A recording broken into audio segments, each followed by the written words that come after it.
Blessings, everyone. Thank you for joining me today. And it is a special blessing that I am going to get to speak to a friend of mine. I have a lot of online friends, and I met Paul on Facebook, and this is reader Paul Trinca, correct? Right. First of all, Paul, could you describe a little bit what a reader is? I kind of understand because in Roman Catholicism, we used to have they used to have I can't get stop saying we. They used to have what they called the minor orders, hmm so which they've kind of gotten away from, and I think one was lector. Well, they still have the transitional diaconate. So could you describe a little bit in Orthodoxy what's a reader? Yeah, we still have several of the minor orders. As you might have heard, there used to be a porter as well, someone who was like in charge of, taking care of the services and seating people, welcoming them, etc. Keeping order in the church. For a reader, really, it's more of a liturgical role, in the sense that we are tasked with reading all kinds of different parts of the divine services. So, every time you hear the Trisagion, Holy God, Holy Mighty, Holy Immortal, have mercy on us, in church, really, that's like a reader's part. And there's all different kinds of parts that are designated for a reader. And obviously, reading the epistle is one of them. And on top of that, though, there are, being minor clergy, I think it's like this real balance of like not mattering, but also still being an example. So we are tonsured as readers, which means they clip our hair when we become readers, and it's technically supposed to be ideally the first step towards the priesthood. It doesn't need to be, but that is the idea, that you are taking steps towards the holy priesthood.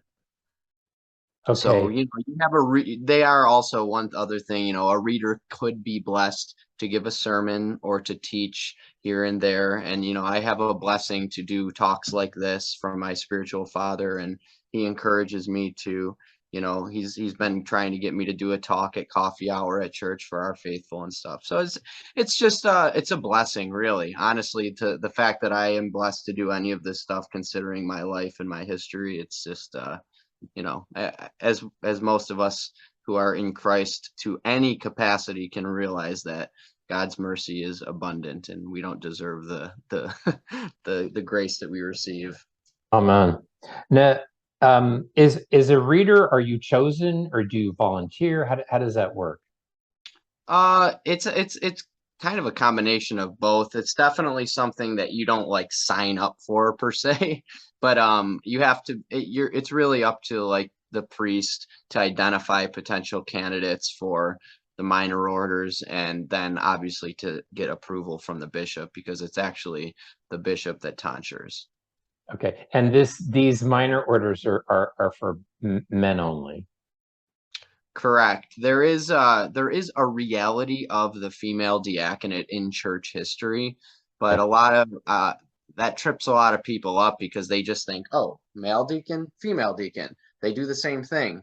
But really, they had the female diaconate had a specific role to play, and one of those, for instance, was baptizing female converts, because a lot of times throughout history, the precedent was to baptized naked, right? And so obviously you wouldn't want a male priest, in that situation. So, but they also helped with other things as well. So there is that precedent. Technically, theoretically, in the Orthodox paradigm, we could restore the female diaconate, and it wouldn't need to be this insane scandal, unless, of course, it was being pushed by people who had other, motives, etc. It always goes hand in hand. Do you have to have a beard?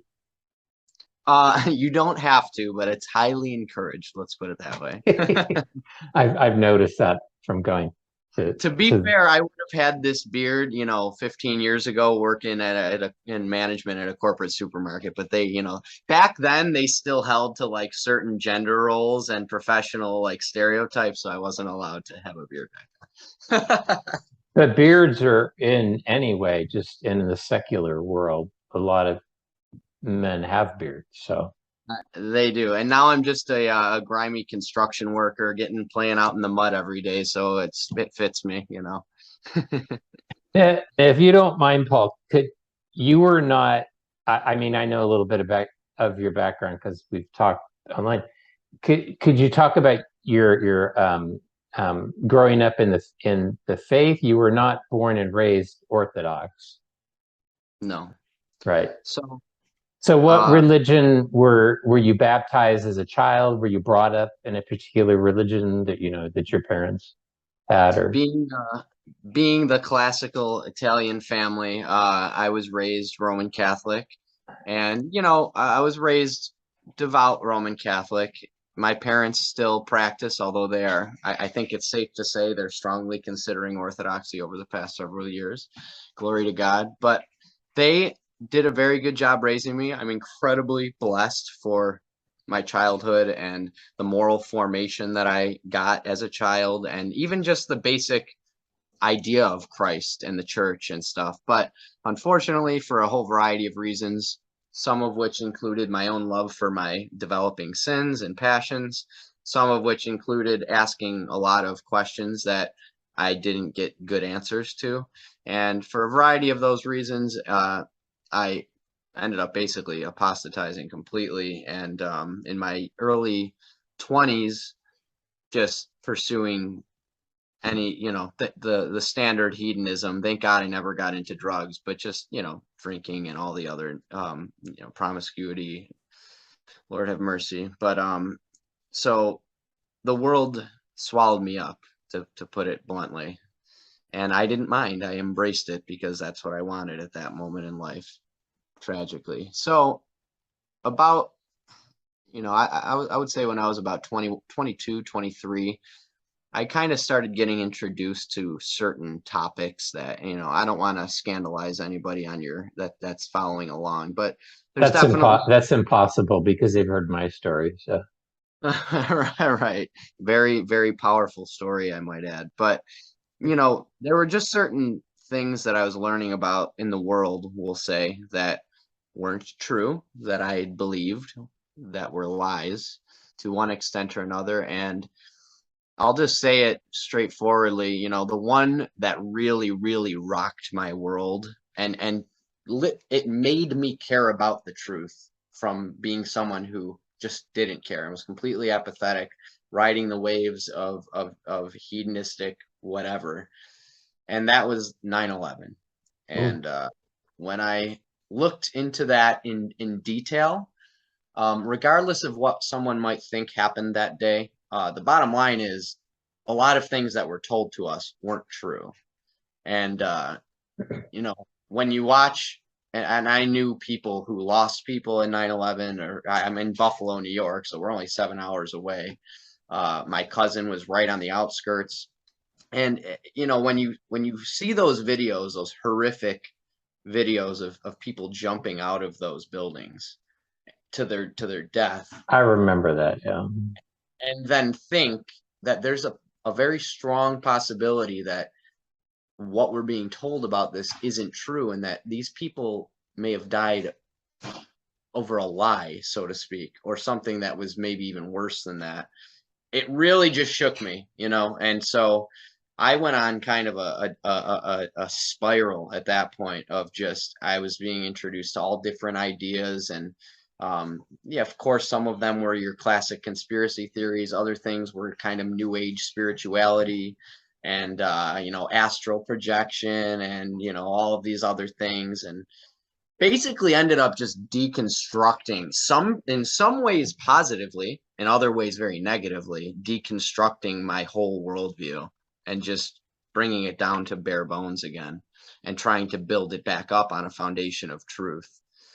And after a couple of years of being down those different rabbit holes and trying to navigate life, and honestly, in when you're down in a lot of those dark, dark places and you're not a Christian and you don't have Christ and you don't have any kind of spiritual guidance or accountability, it was very ugly. And I don't know how I have any friends left from that period. It's a miracle. I mean, I was online calling people stupid and sheeple and all kinds of mockery and names, and it was really, really ugly. It ended up really setting me back in my professional career because I think honestly people probably looked at that time and were like, how we can't have this guy in a high position of management here. He's like, people are getting different views about him, etc. So it affected my life negatively, but at the same time I cared so much about the truth at that point that while I was going about it the wrong way, the consequences never really like stopped me.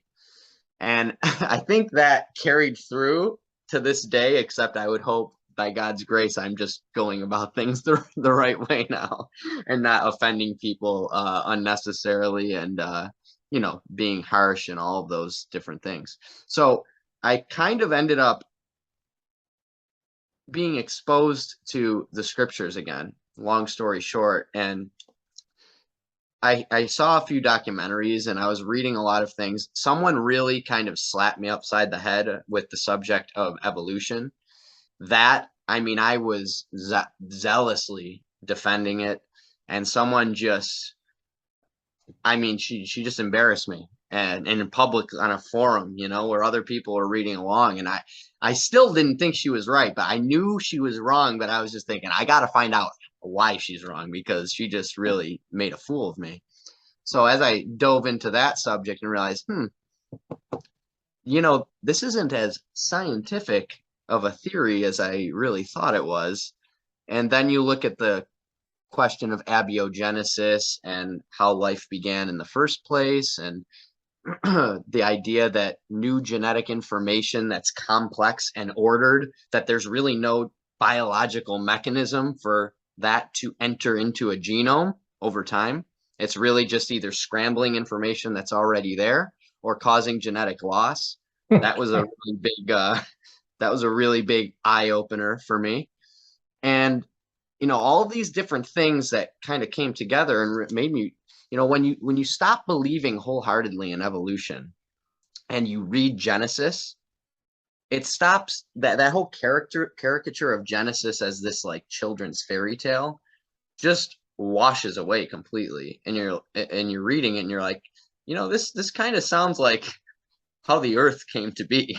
Like, I'm pretty sure this is the story of creation that actually happened to some extent or another, regardless of little nuanced interpretations. And I assimilated into a Bible study in a non-denominational church is just kind of what grabbed me at that point.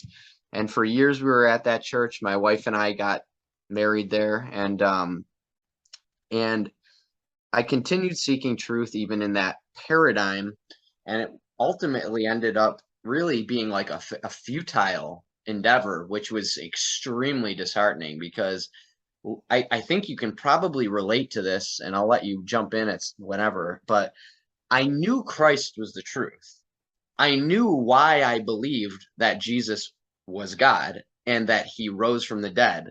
Like, I knew historically, I knew scientifically about creation. I knew all these things. Like, I had this whole mountain of a foundation built as to why I believed in Jesus Christ. But then my Christian paradigm just wasn't making sense. So here I am at this non-denominational church, and my pastor, God love him, is teaching me X, Y, or Z doctrines.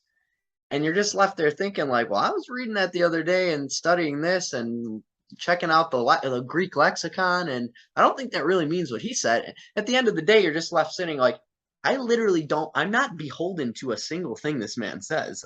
You know what I mean? Like, this doesn't make sense. I'm submitting voluntarily to his spiritual authority over me because he agrees with me right now. Yeah. That doesn't make any sense. And so as I continued, and I was all into apologetics for years. I mean, just vigorously defending, what I thought was the Christian faith and sola scriptura and all of these different Protestant and Reformed leaning concepts until eventually, experientially, I realized, so for some people, these realizations, they happen experientially. You can have someone tell you these things in various ways, but until it clicks with your experience, sometimes it doesn't hit home. And I just remember we were having this Bible study every week, me and my wife at our house, and like anywhere between 5 to 15 people were coming, and we're trying to find the church. We're just trying to find whatever the church is. I want to be in it. And I didn't have any clue what it was. So we're sitting here reading the book, meticulously reading the book of Acts and trying to break this down. What were they doing? And honestly, so at that point, we were no longer at the non-denominational church, but we were very close to joining Francis Chan's network of house churches. I don't know if you've ever encountered that. I don't know what that is. I don't know. It's basically, yeah, he's a very, very, very popular Protestant preacher. And he has literally a network of loosely affiliated home churches. And we were going in that direction, and we flirted with, Hebrew roots kind of stuff for a while. And finally we realized, hey, this is a trap. You can't look at the book of Acts as a prescriptive, detailed, list of everything that the church is supposed to do in the exact same way for the rest of time. It's a historical account of how the church began. And then all you have to do, and by the grace of God, a close friend of mine from the internet, no less, previously a very fundamentalist evangelical, like myself formerly, introduced me to the Apostolic Fathers. And once I realized you can zoom out and read these writings from the 1st and 2nd century, because I didn't really care about the 5th, 6th century at that point. I know how fast things can get perverted over time, but I didn't even know you could read these letters of St. Ignatius of Antioch. And I just remember at our Bible study, me and my close friend Ryan, who's a reader now as well, we were reading one of the first letters of St. Ignatius of Antioch, and we're hitting all these points, and we're like, yeah, we disagree with that.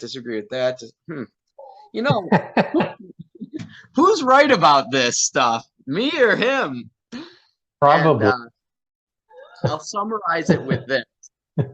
So we very quickly came to the fork in the road historically. That was Rome and Orthodoxy. For me, it was very humbling, because being someone who needs to rationally understand why I believe what I do, I knew I had to objectively look at Rome's claims again with a total fresh set of eyes and try to suspend my biases that I had mostly in ignorance as a Protestant, and really evaluate these two paradigms, because they're two mutually exclusive claims to being the church. And for about 6 to 8 months, I was just voraciously devouring books and articles and debates and anything I could get my hands on pertaining to this divide, historically, doctrinally, et cetera, et cetera.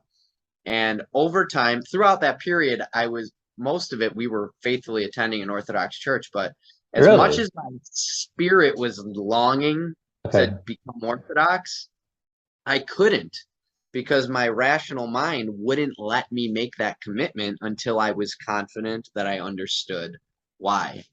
And the last thing I wanted was to have my family settle in. We had 2 children at the time. By God's grace, we have 6 now.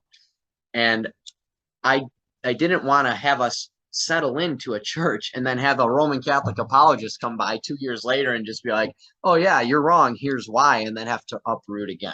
So I really, really took that. And I'll be honest with you, and I'm honest with everyone who asks about this. In the grand scheme of things, answering that question for ourselves was the hardest thing I've ever been tasked with doing in my life.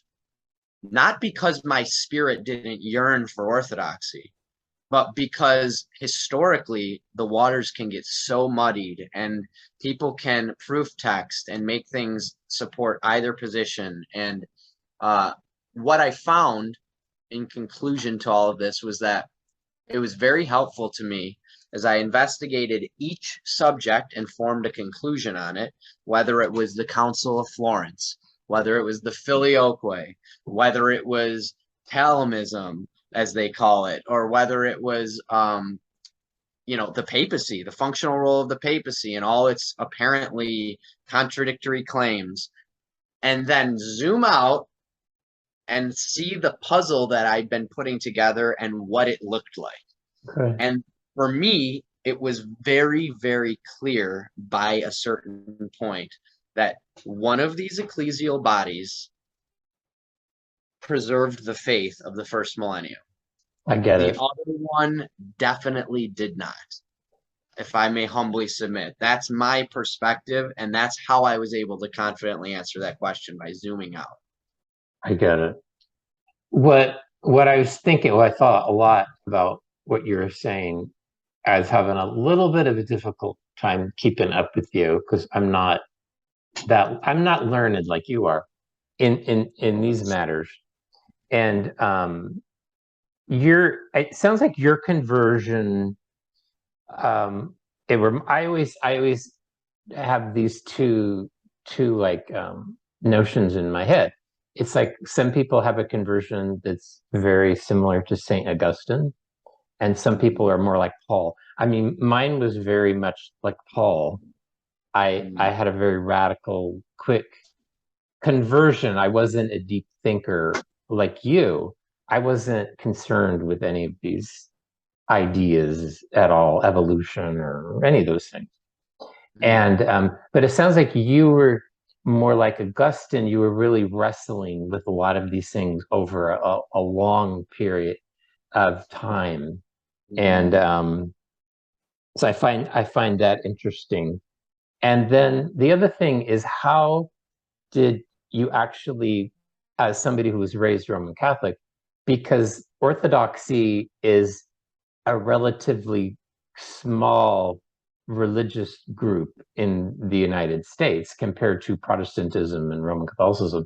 So being in San Francisco, I was blessed because there's a rich Russian Orthodox history here with St. John Maximovich and Father Seraphim Rose. So I was aware of Orthodoxy through art and through my study in college. But how were you actually, introduced to Orthodoxy? Because a lot of Americans, it's rather mysterious. They don't know. Did you meet an Orthodox person, or was there an Orthodox church, around in the area? I'm just curious. Yeah. So, well, what really happened, the initial trigger was my friend Keaton, who is currently a catechumen, with him and his family, his two children. Nice. Three children, two children. Lord forgive me. But he so he disappeared off Facebook for several months. And when he left Facebook, he was on the same wavelength as me. When he came back, I noticed he had this strange cross overlay on his profile picture. Yeah, the one And that's kind of crooked like this. Yeah.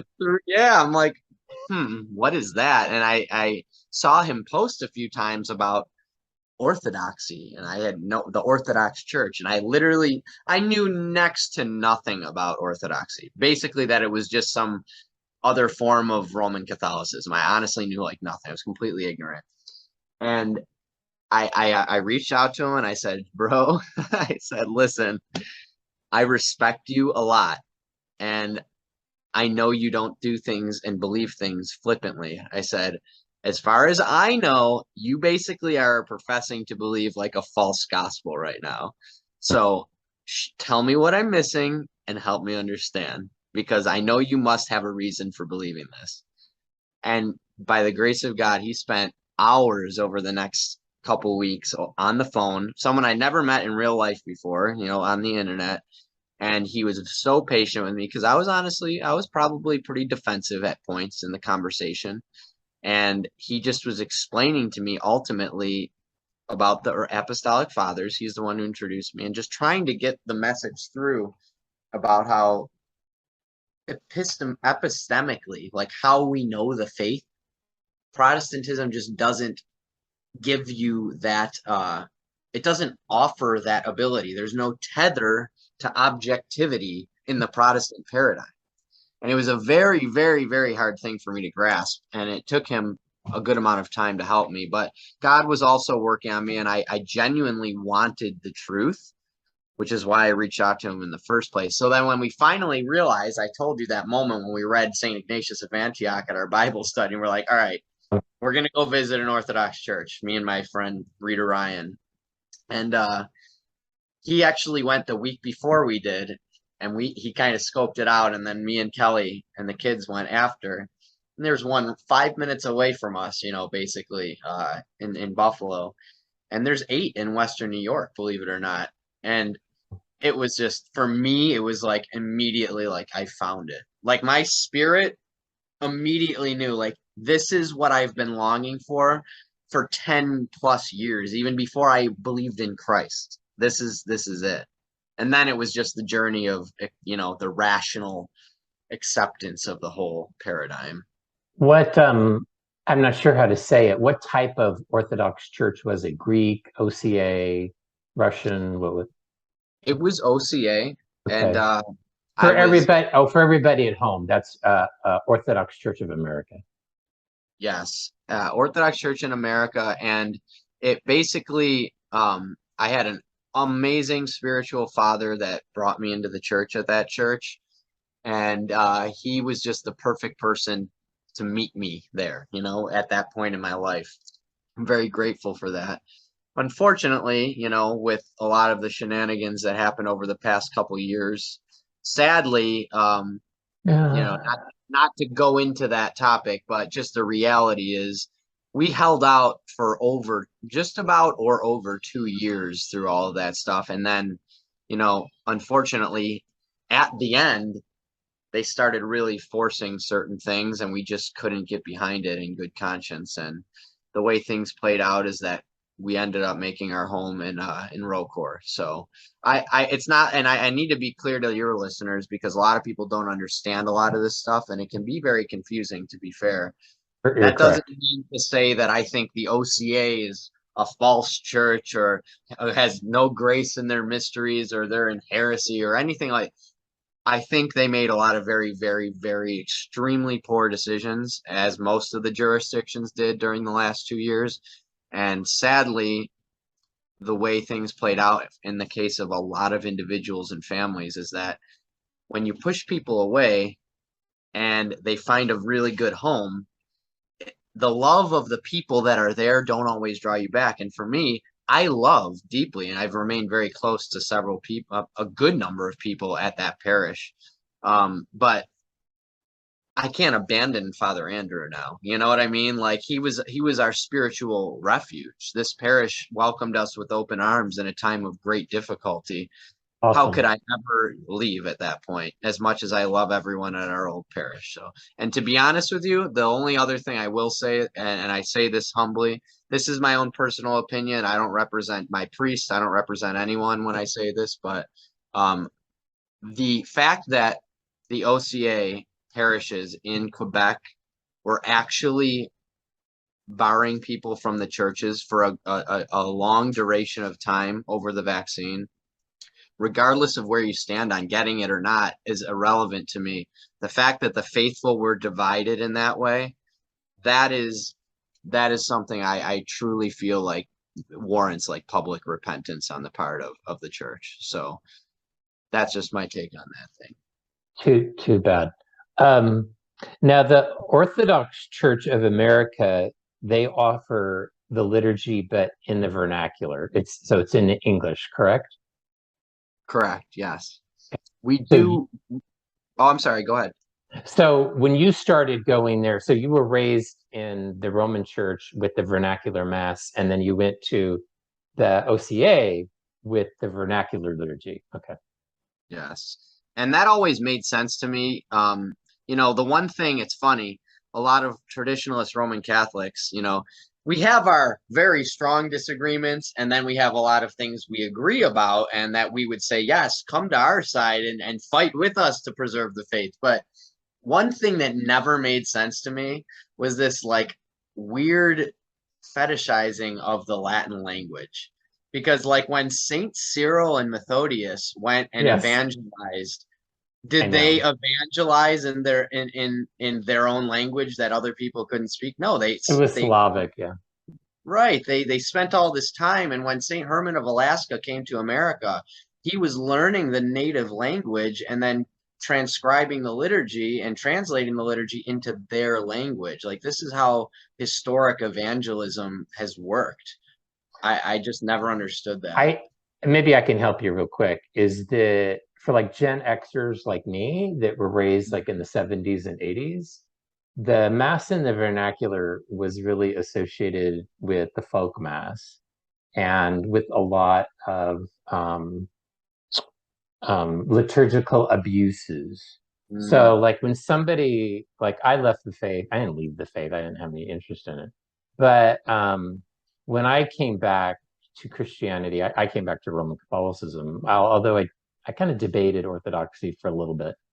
But I made a quick stopover in the Novus Ordo, and I couldn't stand it. I hated it as a kid, and I found it trite and just stupid. So I got introduced to the Tridentine Mass, the TLM, the traditional Latin Mass. And to me, it was such a break from what I'd experienced as a child that I mean, I didn't understand Latin at all, but it seemed to have preserved the sacred right. in a way that the vernacular mass had made it had made it very common. So That makes a lot of sense to I associate the things. Yeah. so I think that's why a lot of people, especially my age or younger, are drawn to it or were drawn to it because it seemed to have preserved something that the mass in the vernacular had not. That makes perfect sense. Yeah, absolutely. So when I got introduced to not when I got introduced to Orthodoxy, but when I got interested in Orthodoxy more seriously a few years ago, um, I was immediately drawn to Russian Orthodoxy because I mean, I love Russian culture and art and literature and music and everything. But it's been that way for a long time. But they preserved the mass in the original language, the Slavonic, Mm, which appealed to me because I like that, and this is one of the reasons I was drawn to the Latin Mass. I like it when I go to the liturgy and it's something otherworldly. So they're mm, not speaking the language that I hear every day, that I hear on the radio, that I hear on TV, interesting. that I hear in songs or whatever. It's that language is preserved there, and it's something special, and it's more unique and mysterious. So that's where I'm coming No, from. that's very interesting. And I guess I really never thought about it in the otherworldly sense. It was always I was always critiquing that kind of perspective in the sense of thinking that it's like actually a holier language than other languages. Mm. Um, like Latin, for instance, what I've heard many say. But yeah, no, that's a very interesting perspective. I could totally understand that. We do preserve the Slavonic. We sing the Creed in Slavonic and the Our Father in Slavonic generally before we do each one in English. So there's definitely a lot of Russian immigrants still and generational Russians that appreciate that. And ours is a ROCOR mission church, so we're blessed to use the vernacular, but it's a tribute and a matter of respect basically for the people who actually established that parish in the first place. Yeah. So ROKOR stands for the Russian Orthodox Church outside Russia. That is correct. Yes. There's a long history with that. I don't know if I really want to get into it. I don't know how important. Well, its history is important, but I don't know how. Yeah, I don't know how interesting it would be to get into that now. People can look online and look at the history of the Russian Orthodox Church outside Russia, and it's primarily been in the United States and in Europe here, Western Europe. So Mm. It's a especially with very interesting history, and I'm very thankful for Rocor's history because they almost give us, in a way, a precedent for how to deal with um, very bad times in the church, you know, in the hierarchical church. And the beauty is that, you know, the beauty of our ecclesiology is how it preserves the faith through these times, through all bad times throughout history.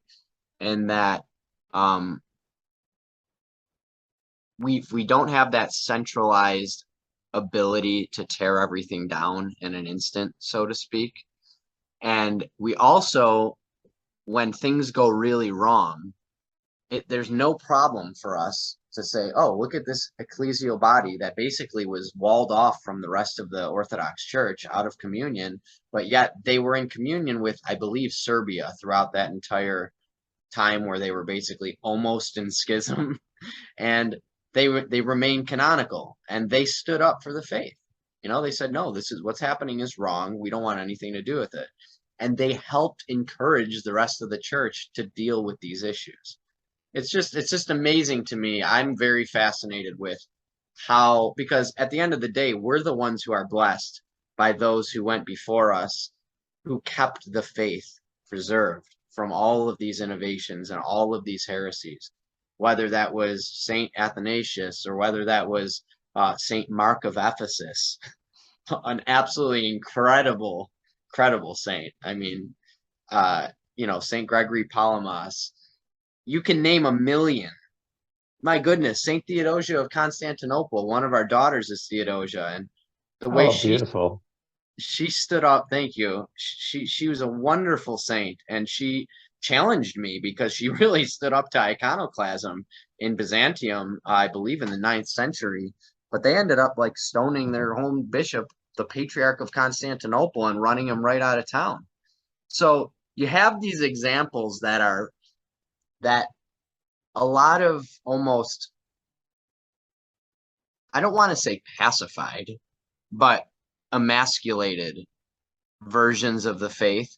Isn't it ironic how we can use that word too? And I'm using Saint Theodosia as our example of someone who's strongly preserved the faith, but just this emasculated perspective that, oh, the bishop said this, I guess that's what we have to do. You know, oh, the faithful want this, which is apparently what's happening with this new, you know, thing in the Roman Catholic Church, where they're listening and hearing what everybody has to say, and we'll see where that goes. And the synodal path, yeah. Yeah. I'm curious, Paul, when you were growing up Roman Catholic, what was your perception of the church? Do you remember? Do you? For me, the church was, honestly, I loved church when I was a kid. I was in a blessed situation, although sadly, tragically, and you know, it seems legitimate. My priest when I was growing up, who I altar served with and sat alone in the church with while I was playing Uh-oh, the piano. I know it's coming. I know what you're gonna say. Go ahead. Yeah, you already know. And Yeah, it was not one person, it was allegedly many people and in many different circumstances. dear So, Lord. Lord have mercy. And, you know, I never, for whatever reason, God preserved me from that horror. No. And, and I had good memories. You know, I genuinely felt safe and at home at church. I would go to church and play the piano at 8 p.m. on a random weeknight because I was welcome there. Maybe for bad reasons in retrospect, but um, you know, I had good memories really. So why? So your childhood was different in the church than mine. So I mean, you kind of touched upon this. You know, just when we get older, a lot of times we become wayward. We become a prodigal son. Why did you stop going to church? You know, did it just not interest you anymore, or were there other things you wanted to do? Or I mean, I'm curious why. That's an interesting question. I think if I had to like look back on my life and really try to answer that specifically, there were a couple things that I can recall. One was the question of evolution and everything that was associated with that question, the age of the earth, um, the genealogies that are in the gospels which allege that Adam was a real person, you know, like Can't really, even if you want to believe in an old Earth, you still have to believe as a Roman Catholic that Adam was a real person. But See, I was raised in Roman Catholicism on that first mover theory, so mm, which can incorporate evolution. So right, right. And of course, now I firmly reject that. But at the same time, yes, I understand.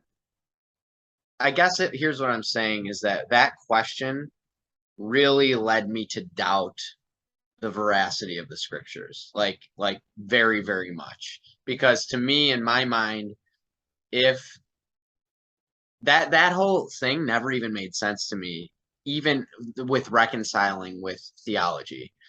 And I wasn't even thinking about it in a deep way. I was just thinking that, like, okay, here's the story of creation. It involves this man, right? And it's like I'm being told this is a real person, and but yet on this hand, this person was made from the dust of the ground. yeah, And then on the other hand, oh wait, he could be a real person, but the story's not really like that. And oh, by the way, the earth has existed for billions of years, and things were dying before that, before the fall of Adam. And it just listen, I think there's a way you could probably jump through hoops and make it somehow coherent, but it never sat right with me. And then it really just was my own sin. I mean, I'm going to be frank with you. I continued going to church even after I moved out of the house when I was 19 and 20. wow, But okay. eventually, I don't know, I seared my own conscience. That's the only way I can explain it. Now, when you were started to wrestle with these spiritual issues, or at least consider them, why? I mean, this was the dilemma that I had. So when when I ended up like the prodigal son with pigs, I was like, well, what do I do? So I was like, well, I'm going home, and part and parcel with going home was going back to the Catholic Church because it was the only church I knew. And, Mm. my father was still devout. God rest his soul. Why didn't you go back to the church, the Catholic Church? Because that's what your experience had been. So, well, because you got involved with Protestantism, why didn't you just go back to Roman Catholicism? Because a lot of what I had learned about Roman Catholic history started really affecting my view of the church when I was away from the church, whether it was, different initiatives that the papacy has been involved with that really would fit into, that could be in Father Seraphim Rose's book, Orthodoxy and the Religion of the Future. And Yeah, I uh remember that. Yeah. and, and there's a lot of stuff, a lot of half truths on the internet about the Vatican. And a lot of them, they sprinkle in truth that's bad enough, but then they say, oh, okay, it's like, then you get the picture of like, oh, it's an upside down cross, like this must be satanic. When it's like, okay, well, Peter was crucified upside down. You know what I mean? Like there are legitimate like religious symbolism that's not always satanic. And I bought into a lot of that stuff as a secular person. And then once I came to Christ, honestly, it was the theology that kept me from Rome because somehow, some way, my understanding of the gospel and who I got connected with and who I was listening to at that time resonated with me so much more at that moment in my life because it was like, okay, you were a sinner, you were lost, and now you've repented, you believed in Christ, you're being transformed, you're forgiven, you found mercy. And it's like that whole Protestant presentation of the gospel is so dangerous. It's good, but it's dangerous because it can hook people who it's like those shoots that our Lord talks about in the parable of the sower, and he throws the seeds and some of them fall in rocky soil and they shoot up. That's why so many Protestants who have these radical conversions end up falling away a lot of times because they don't have any foundation upon which to root themselves. That's it. Um, that's it. That's true. Now, Was Protestantism appealing to you because you were really looking at the scriptures, because it was so scripture centered? Is that what appealed to you about it?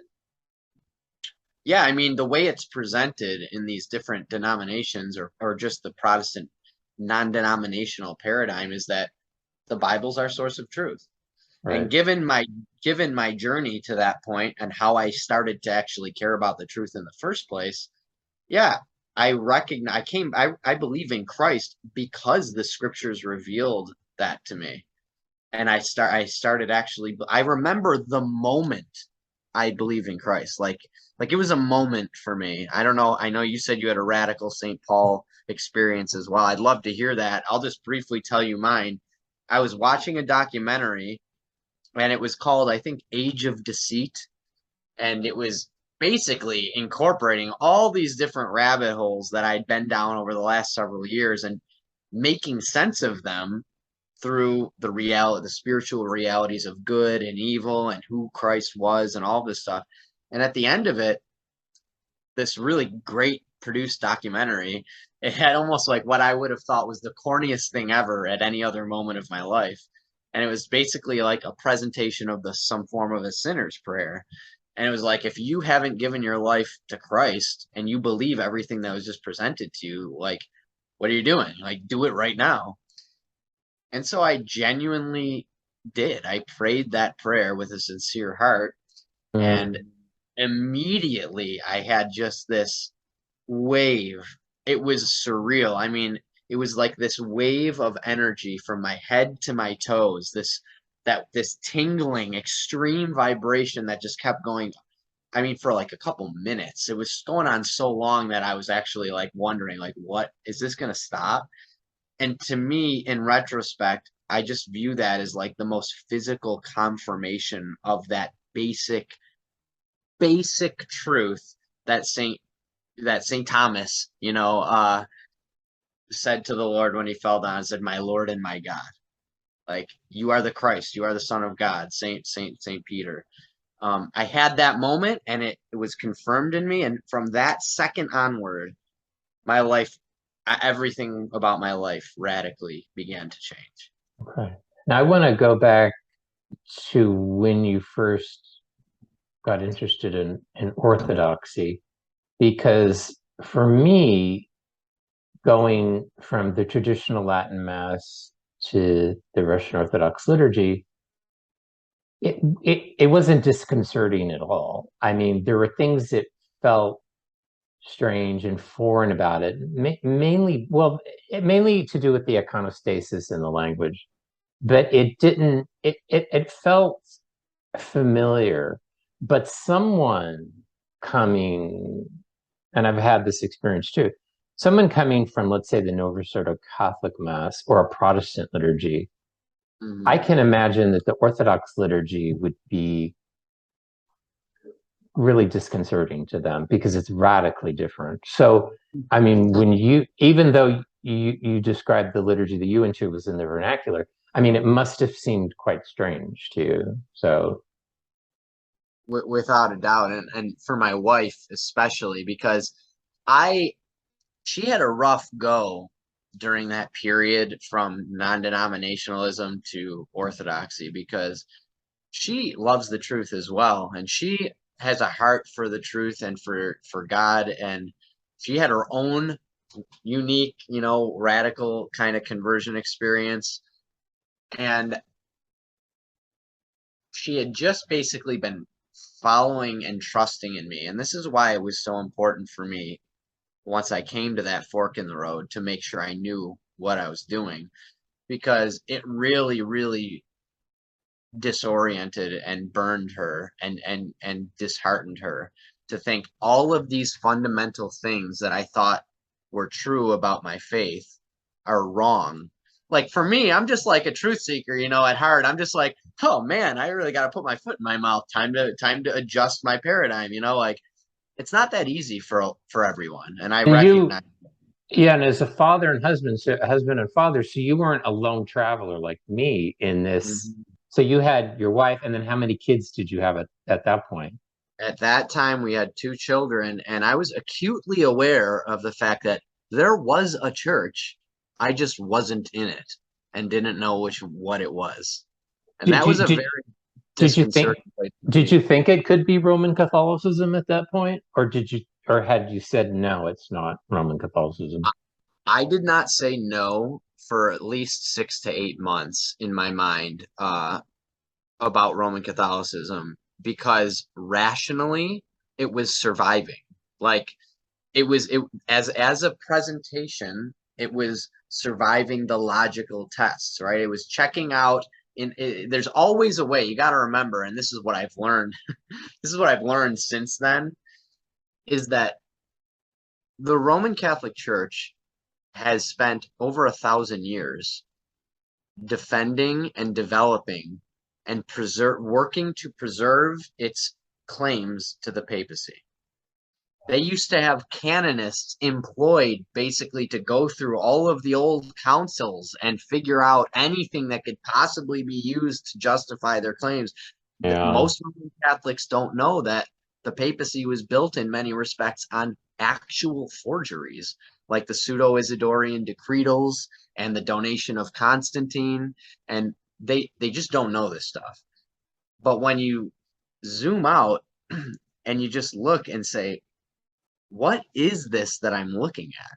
What is this that I'm comparing to Orthodoxy? You just the difference is dramatic.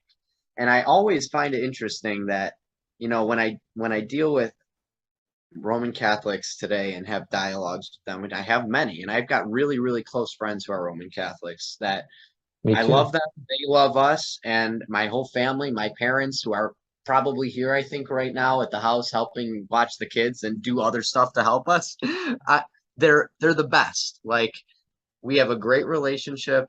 It wasn't always that way, but I think because they care about the truth as well, there's a mutual trust that we're all on our own journey and we're here to help each other. We're not trying to bash each other's skulls in with either of these conversations, you know? Yeah. Um, I'm kind of rambling here now, but No, your you're not. question, what was your exact question? Because I totally went off track there. No, you didn't. I was building up to something, but so you had discounted, well, that was my question. Had you discounted Roman Catholicism? Because you said you knew there was a church out there, but you weren't in it. Right. But And so I'm sorry. no, that's okay.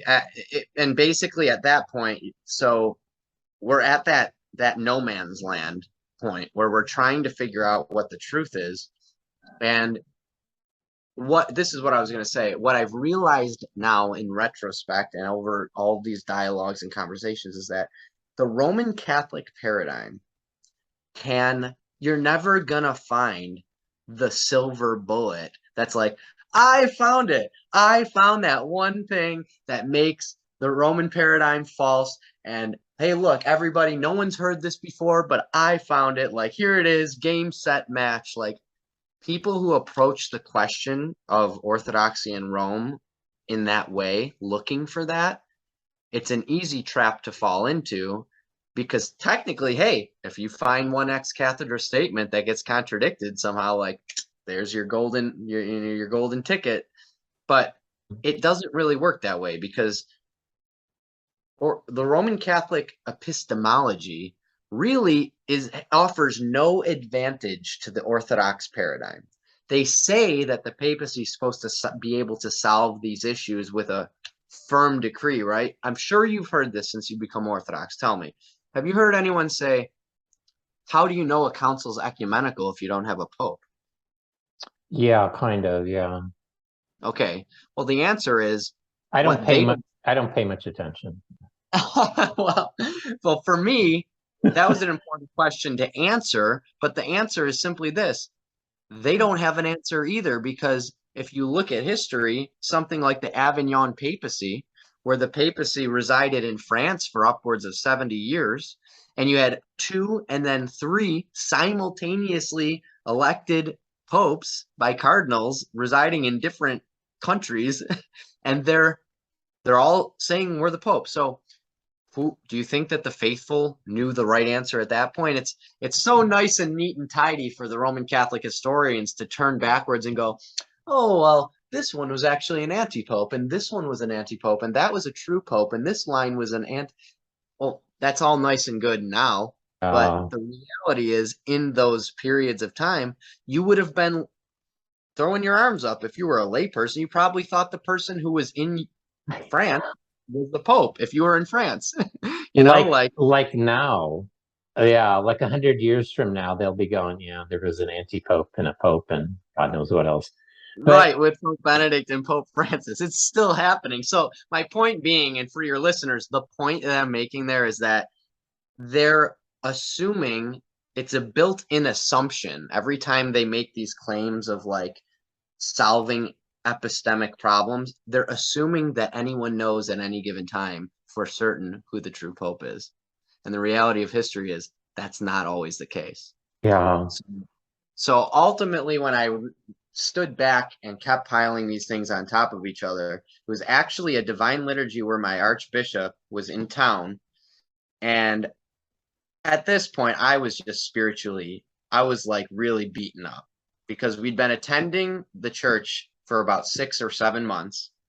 And I wasn't real. I'd already asked my priest every question you can ask him. He was basically, was this the OCA parish? yes. Okay. And he basically kind of stopped even trying to answer complex. And he kind of just like, grab my shoulders and be like, just keep praying about it, like, because there's only so much reason that can be utilized to answer this question in each person's life. And I kind of like maxed that out at that point. Aside from learning Latin and Greek and trying to read the fathers and their, what I mean? Like, come on. That shouldn't be how Christians should know what the true faith is. And finally, there was a bishop, or my archbishop came, and we had a great visit. And I watched him literally defend against the filioque to two Roman Catholic friends of mine that had come to visit and stayed for coffee hour after the liturgy that night, and Vespers, rather. And it was so inspiring because he was zealous for the faith, but he was so graceful. And he literally was like this was a very smart Roman Catholic friend of mine. And he basically just put him to bed on this issue, my archbishop at the time, very gracefully, but very zealously. And then they went up, and I was the last person there, other than Rita Ryan, probably.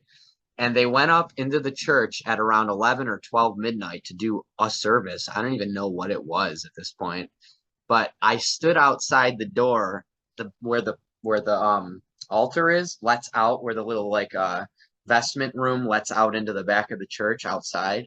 And I was just sitting on the stairs listening to the chanting coming from inside.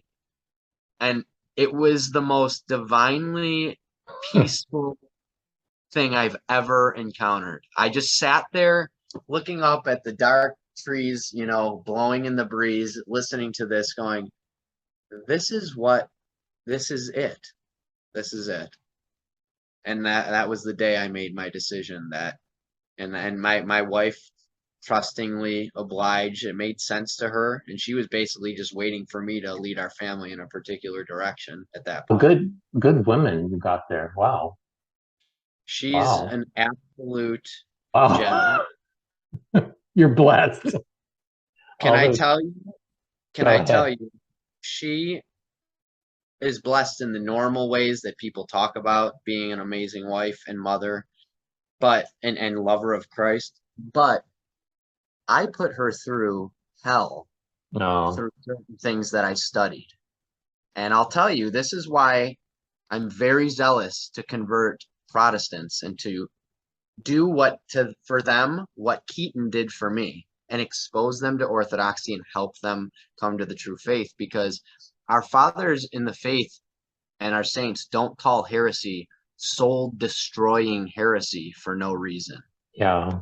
And one of the things that we became very convinced of, but was extremely painful for her at some point in her journey, was the idea that men can have more than one wife.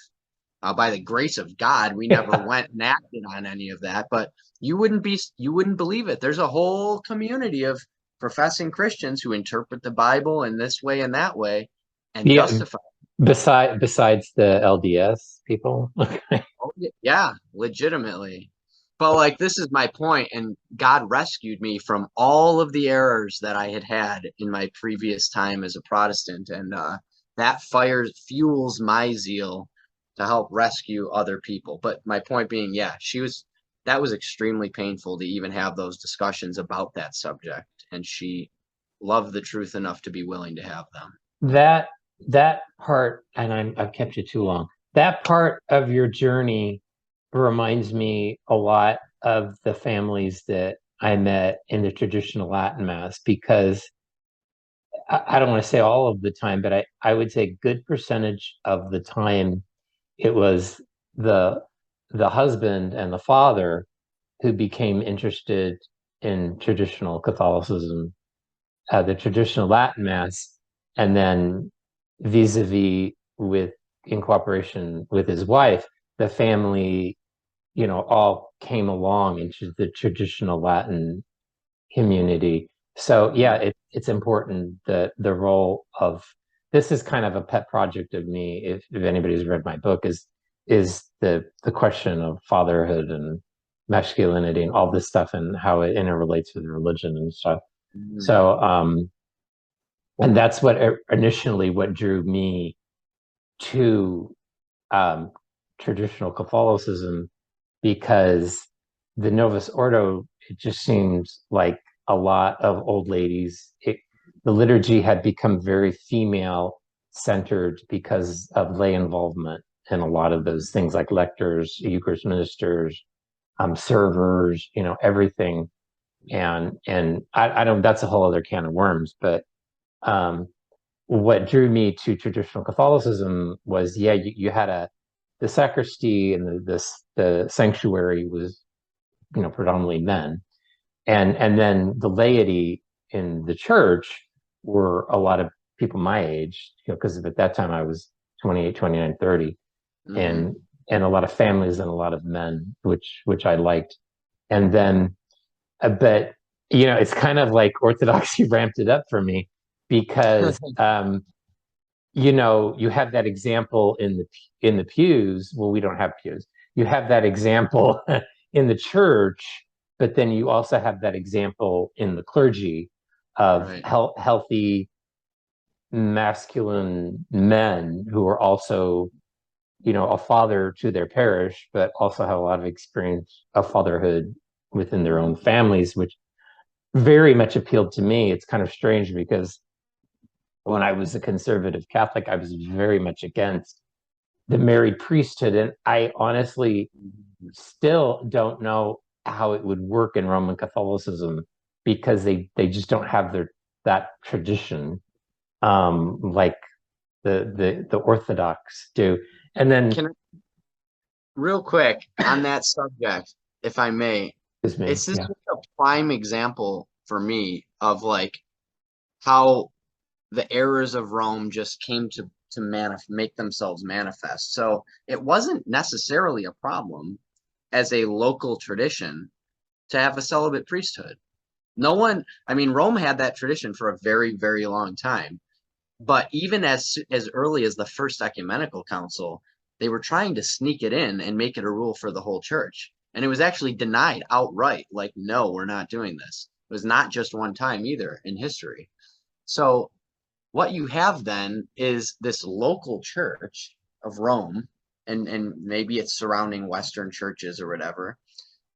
Now 99 point or 98.5% of the global communion of Roman Catholics have this rule. And like when you look at how it was before the Great Schism, it wasn't like that. It was like, okay, well, Rome has this tradition and the other churches have this tradition. But look what happens when one local church makes the rule for everybody. It Yeah. just, in these matters, it's very unfortunate, honestly. And this is the same issue. I don't know if you ended up seeing my video with Paedo Communion, and I am no expectation because it's over 2 hours long. But if you ever are curious about the history of Paedo Communion in the church, What that is that, Paul? so infants and young children Right. receiving the Eucharist, Right. which is the Orthodox practice and which is the universal practice of the church, even in the West, up until basically the 13th century, Fourth Lateran Council in 1215. But the point is, even that error, now 98.5 roughly percent of the global community of Roman Catholics are functionally excommunicating their infants and young children. And that's a whole other separate topic. My point is everything you look at in these respects, and you just keep zooming out and going, okay, that's really different. That wasn't supposed to be that way. That changed fundamentally. Now they're reordering the initiatory mysteries of the church and delaying confirmation till you're 16. Doesn't that beg the question of what chrismation even is? Because when It, we in the yeah. Orthodox Church are chrismated, what does the priest say? The seal of the gift of the Holy Spirit. Yeah. What is that exactly? Can that possibly not matter to be delayed for 15 or 16 years? Oh, that's not a good idea. They're trying to backtrack that too because I'm a product of that innovation. When they made the age for confirmation older, they lost so many people they know it bombed. So a lot of dioceses are backtracking it now to like 12 and 13 again. And then the one I kept you too long. The I'm gonna Sure. put the link to the video that you just put in the description of this video. And then I wanted to go back to this real quick. What drew me to specifically, I mean, Russian Orthodoxy was because I think a lot of people who are converts, um, I don't know if it's so much of an intellectual type of journey, but I think this is what Protestants do well a lot of times is they give testimony. And I've done that years ago when I was good friends with a Protestant minister, and she would invite me. And Protestants like the testimony, especially of the prodigal. Mm-hmm. And I think Catholics, well, I don't know. I guess my story was too hardcore, but I don't want to get into it. But or it hit too close to home.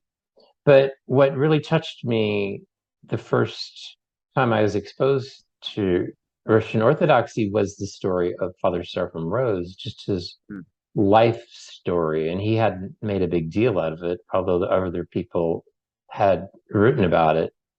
But, you know, his journey, a lot of times my path followed his in a lot of ways. Just in San Francisco alone, it, it was, it was, it was kind of, it was like a revelation to me that wow, this man went before me and sort of this was his this was the resolution he reached about Russian Orthodoxy. And so I went to the cathedral in Holy Virgin Cathedral um, on Geary, and this is where Father Seraphim Rose was at one time.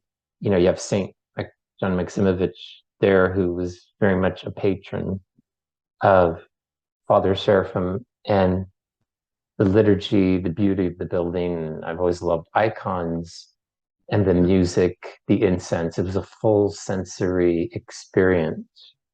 And this is coming from somebody that got involved with hallucinogenics a lot. So this was just a mind altering experience for me that touched all my senses and my heart and everything. And it was and I had had sort of that kind of um, experience in the traditional Latin Mass, but this was much different. It was deeper. And that's the moment when I knew that I belong here, which is strange because I'm Italian and American. I have no Russian connection at all. Relate. Yeah. So, but that's the power of God, that God could work through, let's say, Father Seraphim Rose and this California. born boy like me who took all the wrong paths and was a seeker very much like you. And and here I am. So did you kind of have, well, you just briefly about that. You talked about that. You were outside and you looked up, but specifically, but that was with an OCA pair. Did you specifically have that same sort of experience with Russian Orthodoxy? Because again, you're Italian and an American. So, Right. To me, the different well, I love the Russian choral music right off the bat. And see, this is the thing. My OCA parish that I was in was a Russian parish. So I oh, was okay. brought into like a Russian style liturgy, with all the choral music. And some of the songs we had, the hymns that we sing, at our Rocor parish now are the same as that we sing there. Of course, we change them up, but so I was brought in with that. And to me, honestly, one thing I don't really connect with that much personally is like Byzantine chant, which I will get so much hate for that I love because it. I I love it. love it, I- but but I don't know if it's my warped. I'm a musician, and oh, okay. I don't know if it's my warped palate over the years, but a lot of it sounds the same to me. Um, and Yeah. I just listen. It's beautiful. When I'm at church, we've been to Antiochian churches before. I love it for the experience. I would, if I could choose, it'd be Russian choral chant all day long. So for me, the other aspect of Rokor liturgically was that they just seemed to be very much on the ball and prioritize care for the liturgy in the Hmm. sense of, now that might sound funny because to Oh, someone no. in the No. Roman Catholic Church and the Novus Ordo might right now, they might go to an OCA parish, a run of the mill OCA parish, and be like, oh my goodness, this is wild, like what's happening? But from our perspective being Orthodox, there is a distinct, to me, in my personal anecdotal experience, different care for liturgics in Rocor. And it's humbled me, honestly, as a reader, because I came into this parish, certain basic things that I should have known, like how to conduct myself, and I didn't. And it was humbling, but I'd rather be corrected than just be lax. So you were more attracted to the narrow path, like me.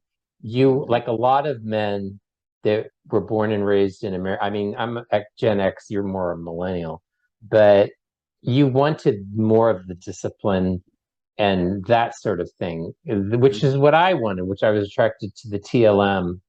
And Mhm. then what I loved about the Rocor is you're right, the liturgy, it's extraordinary. I don't, Mhm. sometimes I thank them afterwards. I don't know how they pull it off because it's a lot of moving parts that are Mhm. going at the same time. And Right. it's It's beautiful. majestic. Yeah, it's beautiful. Yeah, it's majestic, but it requires a large amount of discipline. Hmm. And it's the little things too, but it's not just a matter of, oh, you're supposed to cross yourself and bow 3 times as you're entering the holy space right on the altar as a reader even. I didn't know that.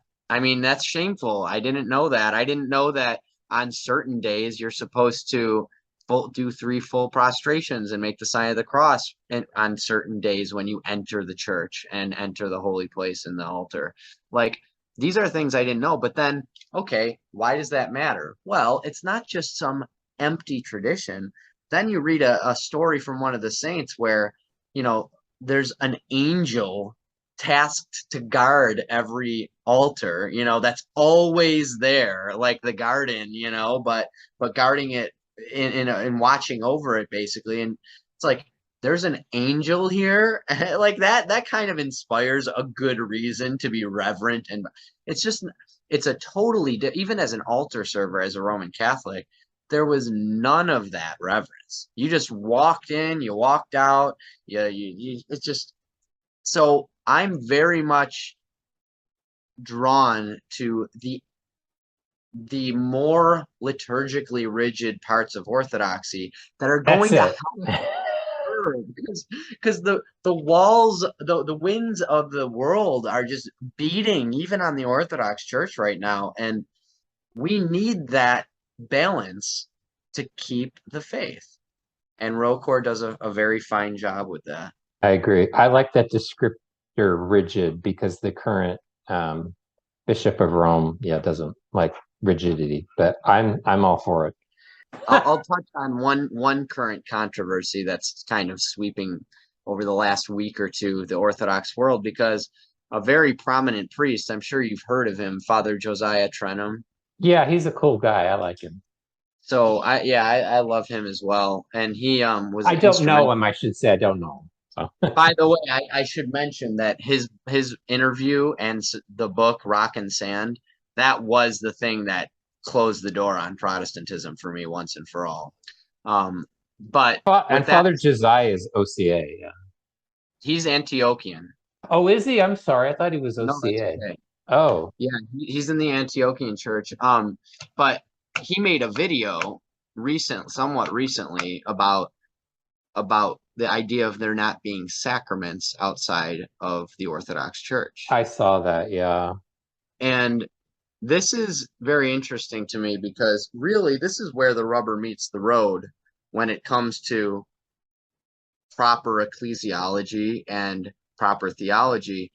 And it's just very interesting to me. And to me, this is another reason why I'm in ROCOR, because it's not to say that these other churches are Orthodox churches are in any way, law. In fact, the OCA made some very strong statements recently against, gender identities of like different Bless him. variations. Yeah, it was wonderful and very encouraging. That's needed on a lot of other issues right now. But you know, I guess what I'm saying is this whole idea of like there being sacraments or not sacraments outside of the church, it just seems like this is totally a a product of false ecumenism and just our proximity with all of these other traditions that we coexist with in the West, especially. It's like, of course, there can't. What are we saying? I love how Father Josiah put it when he said, of course, there can't be the grace of baptism outside of the church, because if you're baptized, what are you being baptized into if not the church? It's an inherent admission that you're in the church, even though that you're outside of the church. And it's really a straightforward way of thinking. It should not be, in my opinion, controversial at all. But this started a firestorm of people, priests and clergy, talking about this. And at the end of the day, the beauty of our paradigm, again, because Roman Catholics love to use this particular issue of how we receive converts as a polemic. They'll basically say, "Oh, you guys can't even figure out how to receive converts." Well, listen, is it a problem that needs to be addressed? Absolutely. And it's a modern problem because 500 years ago, there weren't 30,000 denominations of Christians all claiming, all of these different things. Even 300 years ago, you pretty much had a lot smaller of a pool of theology to work with, and you can delineate how to receive people properly. Well, without going on a tangent, our ecclesiology has unison where it matters in doctrine. Mm. We're united on the fundamentals, and sometimes the fundamentals need to be reiterated or hammered out again or done afresh. But at the same time, Rome has basically a facade of unity, but then in reality, you've got Eastern Catholics that are venerating Saint Mark of Ephesus and Saint Gregory Palamas and Saint Seraphim of Sarov and all these other people. And how do you square that? And this is what I want to leave your listeners with. They're they're they're schismatic. Those people. Those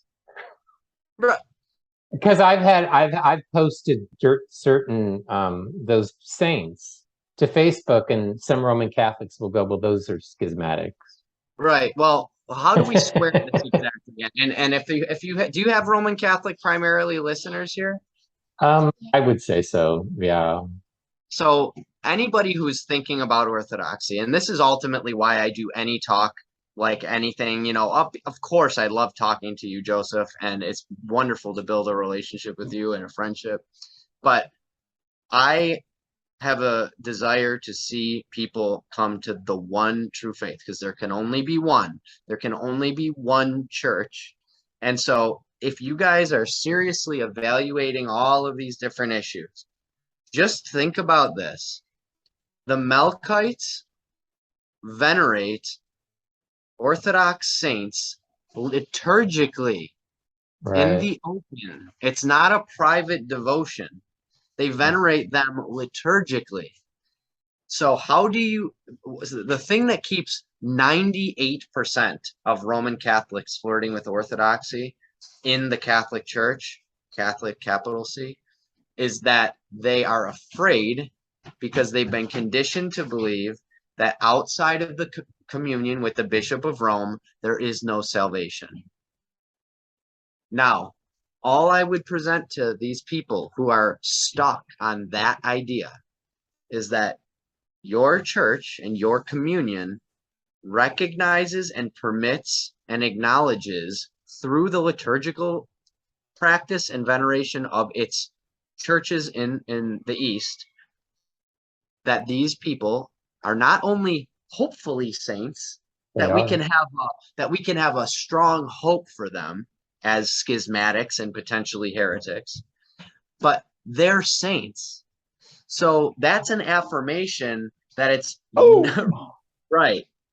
You cannot make the claim that it's a normative necessity to be in communion with the Bishop of Rome when these saints are venerated in your church. It's a mutually exclusive reality. And there will be people who say, oh, they're not really venerated, they're not really considered saints, the Melkites are just doing their own thing. Please.